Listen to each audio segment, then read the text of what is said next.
Today I've got an NAD 705. We jokingly refer to NAD as nasty and distorted, but it actually stands for New Audio Dynamics, as they had some really good technology. And this is a Class H amplifier on this one that was brought in to be checked over and see why the fluorescent display is out. At least that's what the owner of it says. He says the vacuum fluorescent display is dead. Let's check it out. This time I have a nasty and distorted model 705, and the complaint on this one is that the fluorescent display is completely dead. Okay, let's pop this one apart and see why. And I, from memory, don't think this one has a fluorescent display. I think this one's got an LCD display with backlights. Just from memory. I haven't worked on one of these things in like forever. So let's see if I'm right. Well, I think about it, I think these used both the rails too. Like the positive and the negative supply. I don't know if there's anything else wrong with it. I think that was it. It's just the complaint was the display is dead. But I guess I'll find out once I test it whether there's anything else wrong. What do we have here? Oh, look. This looks rather familiar. This looks like it's a incandescent display. And it is. It's got 4 lamps in here. And 3 wires. That's what I was thinking. It's got the positive rail, the negative rail, and ground. I wonder what the voltage is on this little display board. So we've got lamps that are connected, as you can see on here. We've got one that's connected to one terminal, and then 2 connected to the middle terminal, and 1 connected to the other terminal. So this is going to be a positive and a negative volt. So if I put my ground on the middle terminal here, and we measure, we see that we've got, may help if I turn it on. Is it on?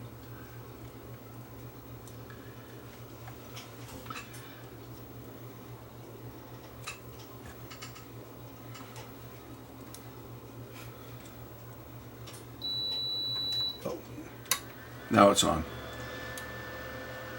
Negative 15 volts. Actually, that's positive 15 volts because I had my, yeah. 15 volts there and negative 15 there. So what they've done here is they've taken 2 probably 7.5 or 8 volt bulbs and they've put them in series to make up for the 15 volts that they're going to get. So across all the outputs here, we're going to have 30 volts. And you see, that's the problem because the light bulbs I've got now are 12 volt bulbs. If I put 2 bulbs in series, that's 24 volts, but I'm only going to feed them with 16. So they won't be very bright, although they might be bright enough for this because there's 4 bulbs and they'll last forever. Of course, I could put 3 bulbs in series across the entire load, and then the 3 bulbs would be a little bit brighter, but they also would last a good long time because it would be 36 volts, so they're going to be a little bit brighter, but we'll see what the 2 bulbs look like in series. I'll connect 2 of them in series just for the hell of it and just see how they look, if they're bright enough, because that would be, 2 bulbs would be 24 volts, and we're only going to give it 16, so that might not be quite bright enough for that, but we'll try 2 of them in series just for starters here. So I'll just kind of connect 2 bulbs in series together and we'll just wire it across one of the supplies and just see how bright it is before I start changing anything. I just want this to look half decent, so I can just twist these wires together for that matter, turn the unit on and see how they look. Okay, is that on or off? I think it's off. That's on. So if I take 2 bulbs and I just go from ground to one side, you'll see that, well, one bulb doesn't even barely light. Why is that? Like you would expect both bulbs to light, but one of them is not lighting. It's almost like one of these bulbs doesn't work. I'll try another one. Got a pack of like 10 of them here, or 8 of them, or 9, or whatever was in the pack. I'm going to try 3 bulbs in series across the entire 30 odd volts to see how they look. See, now they both, 2 of them are lighting up, but they're not very bright. What is going on with this one that doesn't work? I'm just going to put my 12 volt supply across it and see if it lights up. This one that didn't light up at all. There's supposed to be 12 volt bulbs. And it lights, but I don't know. I think that bulb is rated at higher than 14 volts or 12 volts. That bulb looks to be maybe a much higher voltage bulb, because I'm giving it 12 volts now and it's barely lighting up. And I give it to 24 volts and it's lighting up brighter. I think someone mispackaged a bulb. That's what's happened here. Because 12 volts, those lights should be bright. Should be bright like this. With 12.3, they should light up like that. And it's like half the brightness. So I think that one bulb is a higher rating bulb that was in the package, even though they're all rated at 12 volts. So I'll take another bulb here, and we'll try this one and see how this one looks. With 12 volts, is it going to light or is it going to be dim? That's a bit brighter. So I'm going to put 3 bulbs in series, and we will put the 3 bulbs across the full 30 volts and see how they look. I think this is probably how I'm going to have to configure these bulbs, just because 2 bulbs across 16 volts doesn't look very good, but 3 bulbs across the 30 volt supply looks good. So that's how I'm going to configure them. 3 bulbs in series to replace the 4 that were in here initially.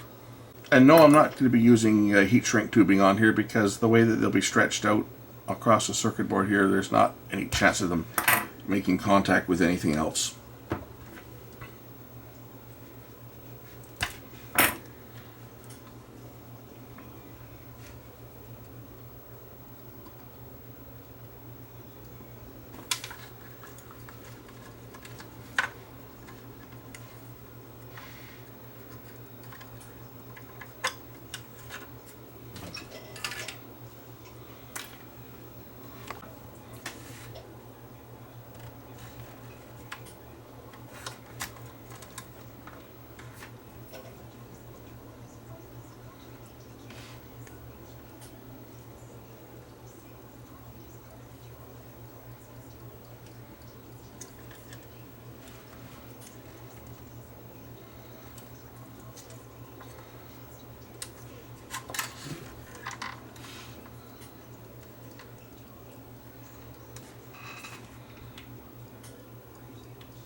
There we go.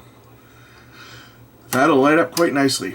Now I just have to secure these down to the little board here so that they kind of lie flat. So I'm just going to bring them around so that the 3 bulbs kind of spread out their light in the same configuration that the others did. I probably don't even need to do that. It looks like they will lie flat if I just stick them in here like this. They will lie flat on the board.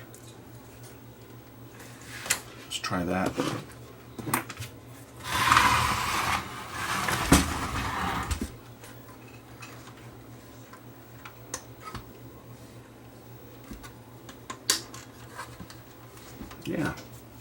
Yeah, that might do it.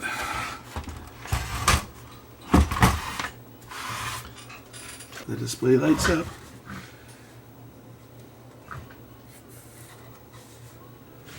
It lights up. It's really bright in here, so these displays aren't that bright when it's really bright in the shop here, but yeah, no problem seeing it. And input. Yep, it's working. Yeah, I would say it works. So these receivers are what's called a power envelope. I got to turn that down because that's Jesse Cook, and he might get a little bit upset with me promoting his music. I'll go back and tune in my test transmitter here. If this will go down to 88 or 87.5, I think it will. 87.5. 5. There we go. I can play this all day.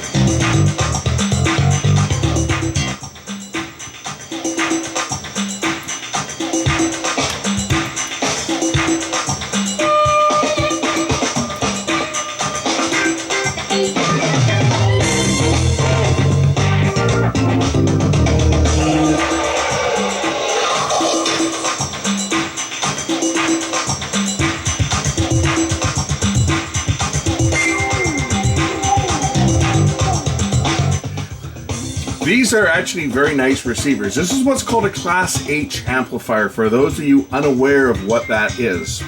This is a dual rail power supply on this amplifier. So what it's got is it's got 2 separate windings on the power transformer, and as you'll notice, there are 4 capacitors in here. There are a couple capacitors, these big ones, that are rated at 50 volts each, and the operating voltage on them is, we saw it as, what was it, plus and minus, 32 volts or something between the 2 of them. These are high capacity capacitors, 10,000 microfarads, rated at 50 volts. But you see there's also these 2 little ones down here. And these are, they're relatively small. If we zoom in on here, you'll see what they are rated at. They're 80 volt caps that are only rated at 680 microfarads each. But these ones here will be charged up to fairly close to their maximum power. They're probably charged up to 70 or so volts, and these ones are sitting around 35 or 40. I haven't measured it, but I did measure the power at the light bulbs, and it was 16 volts per side, but there's probably regulation involved there too. I guess if I were to really want to see, I could pull the bottom off of it and measure the voltage, but I don't feel like it.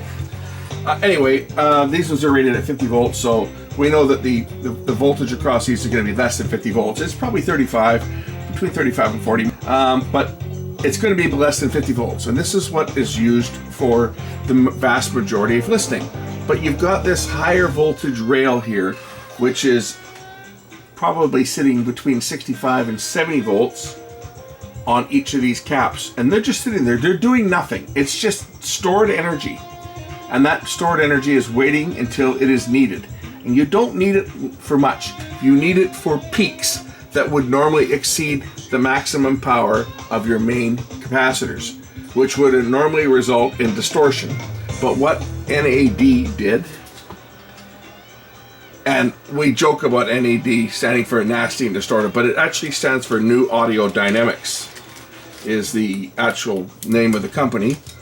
What they did is they developed this Class H amplifier, and if you look down here in the power section, you will notice that in addition to the 4 output transistors, there's another bank of transistors down here, and what those transistors do is they provide the additional switching to the higher voltage rails. You'll see that there's 4 of them, right?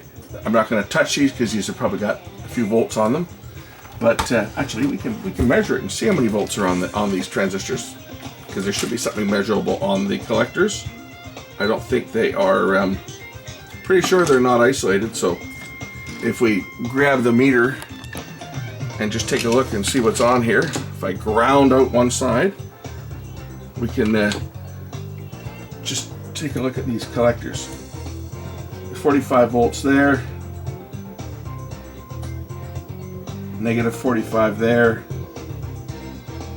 negative 45 there, and 45 here. But that's the normal rating for the main amplifier. Now the other transistors they're a little further back. Where the heck are they? I know they're in here because I've repaired one of these amplifiers once.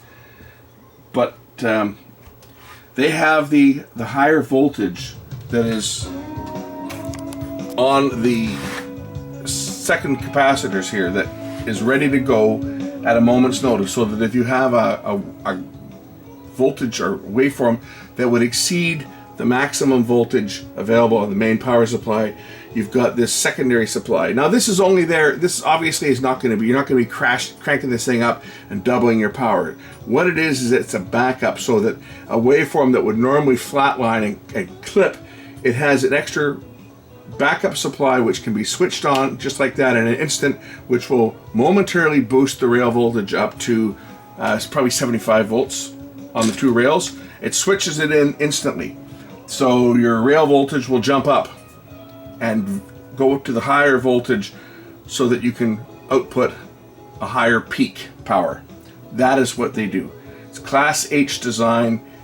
It's a great system because it allows you to get by with a much smaller power transformer than you would need for having that reserve power. So what a lot of the Japanese manufacturers did was they just put a great big power transformer in, and they put in great big capacitors, and they called it 120 watts per channel. These guys here said, well, we can take our 70 watt per channel amplifier and we can give it the same dynamics as a 120 watt per channel amplifier, and it's going to sound every bit as good, and it's going to be a lot more efficient because we don't have to have a great big transformer in there. We can use a much smaller transformer, and we can just have a reserve power supply. And that is what they did, and it works, and it actually sounds very good. And most cases these amplifiers will actually sound better than a lot of the other ones because you're not running a high voltage power supply, you're not having to buy some the same. It works. These amplifiers have amazing sound. I have one, and I tell you, I have a small one. Mine's only rated at I think 25 watts per channel, but it's also a Class H like this, and it has amazing sound. And that's why people love these NAD receivers, and that's why people pay a few bucks for them. They're always an expensive receiver, and that is the reason why.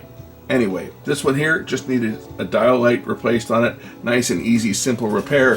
Guy will be very happy because he was thinking it was a fluorescent display that was out, and he was going to be SOL. And in this case, it's just 3 little light bulbs, which cost, I think, well, what did they cost me? They were a couple bucks a piece.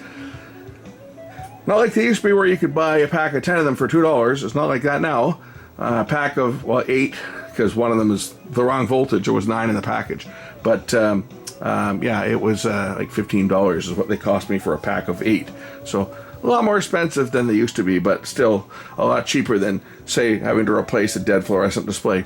Figured I would plug it into my MP3 player directly because it's a lot louder than the tuner, as that little test transmitter is quite low modulation, but this thing is quite punchy.